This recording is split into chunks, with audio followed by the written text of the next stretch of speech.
عالم میں ہے نرالا، اعلیٰ ہے اس کا مقام، مرکز تحفظ اسلام۔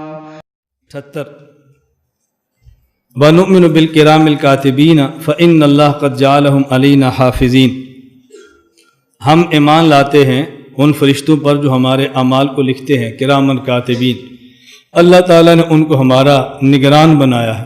اِنَّ عَلَيْكُمْ لَحَافِظِينَ کرامن کاتبین۔ 79 وَنُؤْمِنُ بِمَلَكِ الْمَوْتِ، یہ جو ہے نا نُؤْمِنُ بِالْكِرَامِ الْكَاتِبِينَ فَإِنَّ اللَّهَ قَدْ جَعَلَهُمْ عَلَيْهَا حَافِظِينَ، اس پر مجھے ایک واقعہ یاد آیا۔ کہتے ہیں کہ ایک بزرگ تھے، ان نے چاہا کہ مجھے یہ پتہ چلے کہ کرامن کاتبین جو ہر بات لکھتے ہیں تو کیسے لکھتے ہیں، جو ہم کہتے ہیں وہ لکھ لیتے ہیں۔ تو کہتے ہیں اللہ رب العزت نے ان پر کرامن کاتبین کو منکشف فرما دیے، یعنی ایسی صورت پیدا فرمائی کہ انہیں دیکھ لیا۔ اب یہ دیکھنا عادت نہیں ہے، خرق عادت ہے، کرامت ایسے ہو سکتا ہے، انہیں دیکھ لیا۔ تو انہوں نے ملائکہ جو کرامن کاتبین سے ان سے پوچھا تم ہر بات لکھتے ہو؟ انہوں نے جواب نہیں دیا، لکھ لیا۔ تم ہر بات لکھتے ہو؟ انہوں نے کہا مجھے سمجھ آ گئی مجھے سمجھ آ گئی ہے۔ وہ بس وہ یوں لکھتے ہیں، وہ بولتے نہیں ہیں، بس لکھتے رہتے ہیں، اور جب قیامت کا دن ہوگا پورا رجسٹر کھول دیں گے اس نے کیا کچھ کہا تھا، بس وہاں سمجھ آئے گی یہ جو ہم نے غیبت کی تھی، گلہ کیا تھا، الزام لگایا تھا، بہتان باندھا تھا، جھوٹ بکا تھا، علماء کی نفرتیں پیدائی تھی، اس کا کیا نقصان ہوا اس وقت سمجھ آئی۔ 79 وَنُؤْمِنُ بِمَلَكِ الْمَوْتِ الْمُوَكَّلِ بِقَبْضِ أَرْوَاحِ الْعَالَمِينَ، اور ہم مانتے ہیں اللہ رب العزت نے ملک الموت کو مقرر کیا ہے جہان میں تمام لوگوں کی ارواح کو قبض کرنے پر۔ ملائکہ بڑے چار ہیں، جبرائیل جن کی ڈیوٹی انبیاء علیہ السلام پر وحی لانی اور قوموں پر عذاب لانا، مجرمین پر۔ نمبر 2 میکائیل، بارشیں برسانا۔ نمبر 3 ملک الموت، بعض کہتے ہیں ان کا نام اسرائیل ہے، جو ارواح قبض کرنے پر متعین ہے۔ نمبر 4 اسرافیل، جو قیامت کے دن سور کو پھونکیں گے، جو آواز ہوگی بڑھتی جائے گی بڑھتی جائے گی بڑھتی جائے گی، کان پھاڑ کے رکھ دے گی، کلیجے چیر کے رکھ دے گی، اور پھر قیامت آئے گی اس آواز کی وجہ سے۔ ان میں سے ایک ہے ملک الموت۔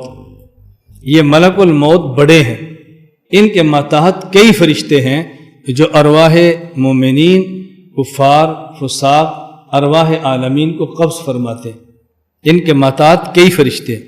جب یہ بات سمجھ آئے گی اب الجھن ختم ہو جائے گی کہ ملک الموت ہر جگہ پر ہو سکتے ہیں تو حضور ہر جگہ پر کیوں نہیں ہو سکتے صلی اللہ علیہ وسلم۔ اب اس دلیل کا جواب آسان ہو جائے گا۔ ملک الموت بڑے ہیں اور ان کے ماتحت کئی ملائکہ ہیں جو روح عالمین کے قبض کرنے پر متعین ہیں۔ ایک جو اہم بات ہے وہ سمجھیں، یہاں انہوں نے جو لفظ استعمال کیا ہے وہ ہے قبض، یعنی مومن یا مسلمان کافر انسان پر جو موت آتی ہے اسے کہتے ہیں قبض روح۔ قبض روح، قبض کے دو معنی ہوتے ہیں۔ نمبر 1 قبض آتا ہے بستن کے مقابلے میں، مثلا یہ میرے پاس موبائل ہے تو میں یوں کہتا ہوں بسطت یدی، میں نے ہاتھ پھیلا دیا، پھر میں کہتا ہوں قبضت یدی، میں نے ہاتھ کو سمیٹ لیا، ہاتھ کو سمیٹ دیا۔ ہاتھ کو کھول دینا اور سمیٹ دینا، پکڑ لیا ہے سمیٹ لیا ہے۔ قبضہ وہ جگہ مٹھی جہاں اس کو پکڑتے ہیں، ایسے ہاتھ کو سمیٹتے ہیں، قبضہ کہتے ہیں۔ تو قبض ایک ہوتا ہے بستن کے مقابلے میں، بستن کا معنی پھیلا دینا اور قبض کا معنی سمیٹ لینا۔ اور ایک ہوتا ہے خروج، اور اس کے مقابلے میں ہوتا ہے حبس، ایک چیز کا سمٹ جانا اور ایک چیز کا نکل جانا۔ یہ دو چیزیں بالکل الگ الگ ہیں، دونوں میں فرق سمجھیں گے تو نبی اور امتی کی موت میں فرق سمجھ آ جائے گا کیوں؟ حضرت مولانا قاسم نانوتوی رحمۃ اللہ علیہ یہ فرماتے ہیں کہ جو امتی کی موت ہے یہ بصورت خروج روح ہے، اور جو نبی کی موت ہے یہ بصورت حبس روح ہے۔ امتی کی موت بصورت خروج روح نکل گئی، یہ امتی کی موت ہے، اور پیغمبر کی موت بصورت حبس روح، پاؤں سے لے کر سر تک روح پھیلی تھی، یہ دل میں سمٹ گئی تو یہ موت ہے، اور جب یہ پھیل گئی تو پھر یہ حیات ہے۔ کیوں؟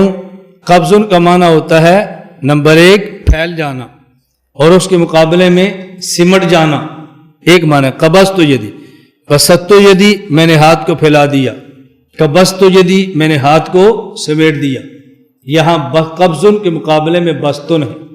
اور ایک ہوتا ہے قبض خروج، کس کا معنی؟ خروج، نکل جانا، اس کو کہتے ہیں قبضے میں لے لیا ہے۔ مثلا یہ دیکھو، یہ ہے ان کے پاس ٹوپی ہے، میں ان سے ٹوپی لیتا ہوں، اب پہلے ٹوپی ان کے پاس، اب ٹوپی میرے پاس، ان سے نکلی اور میرے پاس آ گئی نا، میں کہتا ہوں ٹوپی پر میرا قبضہ ہے۔ قبضے کا معنی خروج، ان سے نکلی اور میرے پاس آ گئی، یہ ہے ایک قبض کا معنی۔ تو قبض کے معنی 2 ہیں، نمبر 1 قبض بمعنی خروج، نمبر 2 قبض بمعنی حبس۔ حضرت فرماتے ہیں جب امت کے لیے موت قبض روح کا لفظ استعمال ہوتا ہے، اس کا معنی ہوتا ہے خروج روح، اور جب نبی پر موت قبض روح کا لفظ استعمال ہوتا ہے تو اس کا معنی ہوتا ہے حبس روح۔ تو موت کے لیے لفظ قبض استعمال ہوتا ہے، اور جب یہی امت کے لیے ہو تو معنی خروج روح، اور یہی جب نبی کے لیے ہو تو معنی حبس روح۔ اب یہ جو لوگ مولانا نانوتوی پر اشکال کرتے ہیں اس وجہ سے کہ قبض کے معنی 2 ہیں، مولانا نانوتوی کو قبض کے دونوں معنی آتے ہیں، اس لیے 2 معنی کر لیتے ہیں، اور جن کو 2 معنی نہیں آتے وہ ہر جگہ پر ایک معنی ہی کرتے۔ اس پر پھر نانوتوی رحمۃ اللہ علیہ کے دلائل ہیں، جس میں ایک دلیل یہ ہے، قرآن کریم میں ہے انک میتن وانہم میتون، پیغمبر کے لیے میتن کا لفظ الگ، امت کے لیے میتن کا لفظ الگ۔ یہ اس بات کی دلیل ہے کہ جب نبی کے لیے میتن کا لفظ ہو تو معنی اور ہے، اور امت کے لیے میتن کا لفظ ہو تو معنی اور ہے۔ اگر دونوں کا معنی ایک ہوتا تو انکا وہم میتون فرماتے، دونوں کا معنی الگ الگ ہے، اس لیے میتن لائے اور پھر میتون بھی لائے، دونوں کا معنی الگ الگ ہے اس لیے لفظ الگ الگ لائے۔ اگر میتن اور میتون کا معنی ایک ہو اسے کہتے ہیں تکرار، اور میتن اور میتون کا معنی الگ ہو اسے کہتے ہیں استیناف۔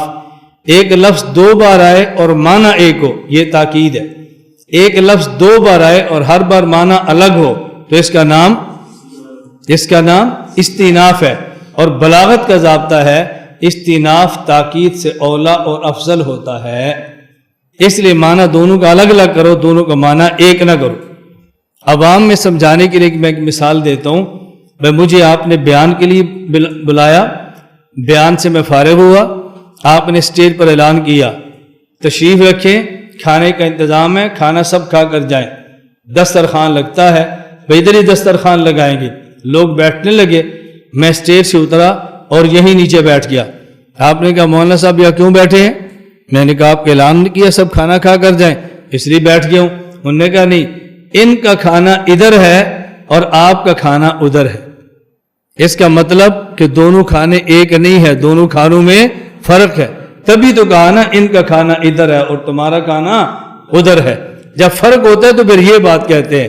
اللہ بھی فرماتا ہے انکا میتن وانہم میتون، پیغمبر کے لیے میتون کا لفظ الگ ہے، امت کے لیے میتون کا لفظ الگ ہے۔ معلوم ہوتا ہے کہ امت اور پیغمبر کی موت کے اندر فرق ہے۔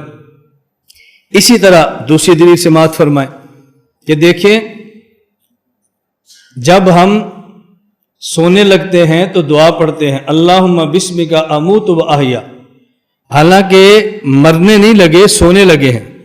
اللہم بسمک انام کہنا چاہیے، سونے لگے ہیں، لیکن کہتے ہیں اموت، معلوم ہوتا ہے کہ نیند پر موت کا لفظ بولا جاتا ہے.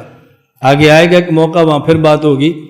اسی طرح جب آدمی قبر میں جائے اس کی روح کو لٹایا جاتا ہے, فرشتے سے سوال کرتے ہیں من ربک من نبیک ما دینک, وہ کہتا ہے ربی اللہ نبی محمد دینی الاسلام. یہ جب جواب دے دیتا ہے فرشتہ کہتا ہے نم, اب سو جاؤ. اب یہ موت ہے اور اس کو نم کہا, سو جاؤ. معلوم ہوا کہ سونے پر نوم کا لفظ آتا ہے. قیامت کے دن اٹھیں گے اور کہیں گے یا ویلنا من باسنا من مرقدنا, ہمیں سونے کی جگہ سے کس نے اٹھایا. حالانکہ قبر سونے کی جگہ نہیں ہے, مرنے کی جگہ ہے. یہ میت کی جگہ ہے, نائم کی جگہ نہیں ہے. ان دونوں سے معلوم ہوا کہ نیند کو موت کہتے ہیں اور موت کو نیند. اس وجہ سے کہتے ہیں الموت والنوم اختان, موت اور نیند آپس میں دونوں بہنیں ہیں. اب ایک نیند امت کی ہے, ایک نبی کی ہے. امت کی اور نبی کی نیند میں کیا فرق ہے کہ رسول اکرم صلی اللہ علیہ وسلم سو رہے ہیں, نوافل پڑھے ہیں, پھر سو گئے ہیں, وضو نہیں کیا, اٹھ کے وطر پڑھے ہیں.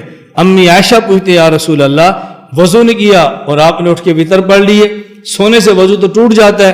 آپ نے فرمایا یا عائشہ عینی تنامان ولا ینام قلبی, میری آنکھ سوتی ہے میرا دل جاگتا ہے. امتی کی آنکھ سوتی ہے اور دل بھی سوتا ہے, اور نبی کی آنکھ سوتی ہے اور نبی کا دل جاگتا ہے. تو جس طرح نیند اور موت آپس میں دونوں بہنیں ہیں, لیکن امتی کی نیند ظاہر پر آتی ہے اور دل پر بھی آتی ہے, اور نبی کی موت ظاہر پر آتی ہے اور دل پر نہیں آتی. اسی طرح امتی کی موت ظاہر پر بھی آتی ہے اور دل پر بھی.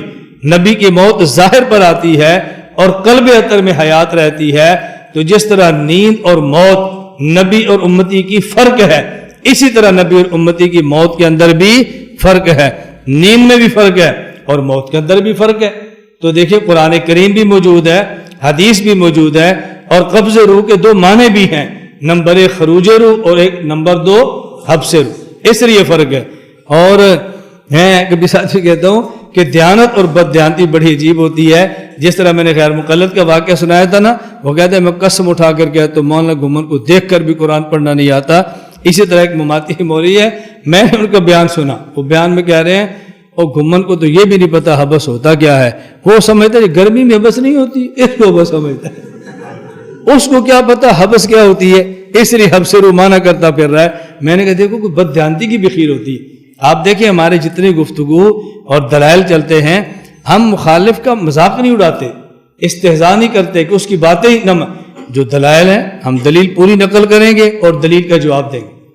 جو بات نہیں ٹھیک ہوگی کہیں گے بھئی یہ بات ٹھیک نہیں ہے, غلط کو غلط کہہ دیں گے, ٹھیک کو ٹھیک کہہ دیں گے. لیکن علمی روب اور وقار کا خیال ہم سب کو ہمیشہ رکھنا چاہیے. اعلیٰ ہے اس کا مقام, مرکز تحفظ اسلام, مرکز تحفظ اسلام.